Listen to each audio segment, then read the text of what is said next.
Hello everyone, আমি মালা আবার একটা নতুন ব্লগ নিয়ে আপনাদের কাছে চলে এসেছি। এই যে দেখছেন আমি সেজে গুজে সকাল সকাল বেরিয়ে পড়ছি, সেটা ছিল অনেকদিন আগের একটা ভিডিও। সেটা আজকে আপনাদের কাছে শেয়ার করব কি হয়েছিল সেদিনকে এবং কোথায় গিয়েছিলাম এত সেজে গুজে। সকাল সকাল আমি, মা আর মেয়ে আর পুটির মা বেরিয়ে গিয়েছিলাম। তাও সকাল 11টার মধ্যে আমরা রওনা দিয়ে দিয়েছিলাম গাড়ি করে। বরেরও যাওয়ার কথা ছিল কিন্তু সে যায়নি, কারণ তার কাজ পড়ে গিয়েছিল বলে সে বাড়িতেই ছিল। আমরা কিন্তু আজকে যেখানে যাচ্ছি সেটা ছিল বারুইপুর ছাড়িয়ে আরও ভেতরে, সেটা হচ্ছে কল্যাণপুর। তো সেখানে ছিল আমার মাসি শাশুড়ি বাড়িতে নেমন্তন্ন। তার শাশুড়ি মারা গিয়েছিল, তার জন্য আমাদেরকে সপরিবারে নেমন্তন্ন করেছিল।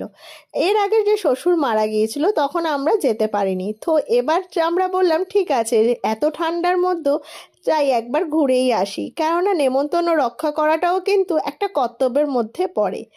যাওয়ার সময় সব কিছু নিলে মিষ্টিটা কিন্তু আমরা ঠিক করেছিলাম যে ওখান থেকে কাছাকাছি কোথার থেকে নেবো, তা তাই কিনে নিলাম। আর আমার মেয়ে তো লেগে পড়েছে মিষ্টি খেতে গাড়ির ভেতরে। এখানে দেখুন কি সুন্দর মনোরম পরিবেশ দেখে আমরা চলে গেলাম, মানে পৌঁছে গেলাম আমার মাসি শাশুড়ি বাড়িতে। সেখানে গিয়ে তো আমার মেয়ে আর আমাকে চেন না, কেননা সে পেয়ে গেছে তার বাড়ির লোকজন। সেখানে তার পিপি, তার ঠাম্মি আর তার মানি মাসি কত কে আছে, সবার সাথে বেশ সে আনন্দ করছে। আমি এখানে আর খাওয়ার ভিডিও দিইনি, কেননা এটা আমার কাছে মনে হয় না খুব দেওয়াটা জরুরি ছিল।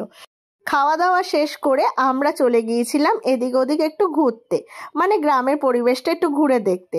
এখানে আমার ননদ শাশুড়ি আবার সবার সাথে আমাকে পরিচয় করে দিল, কেননা শ্বশুর বাড়িতে আমি হামেশাই যাই, সেখানে আমার সবার সাথেই প্রায় পরিচয়, কিন্তু মাসি শাশুড়ি বাড়িতে এই প্রথম আমার যাওয়া।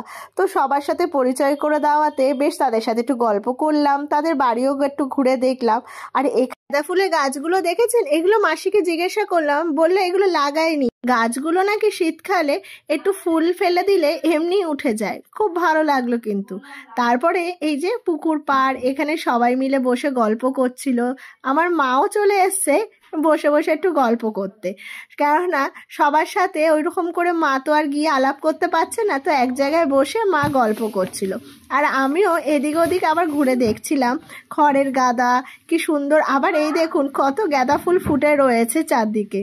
মা যেহেতু কিছু খায়নি সারাদিন, সেজন্য মা একটু রাস্তায় চা খেয়ে নিল। আর এই কাকুর সাথে আলাপ না করিয়ে দিয়ে আপনাদেরকে পারলাম না, কেন এরকম মনের মানুষ পাওয়া কিন্তু আজকালকার দুনিয়ায় দুষ্কর। মা যেহেতু 2 কাপ চা নিয়েছে, 1 কাপ খায়নি, বলছে দিদি আপনার 1 টাকা আমি রিটার্ন করে দিই। এরকম বলুন তো কয়জনে বলে থাকে? কেউ বলে না। বলে কি না আপনি 2 কাপ নিয়ে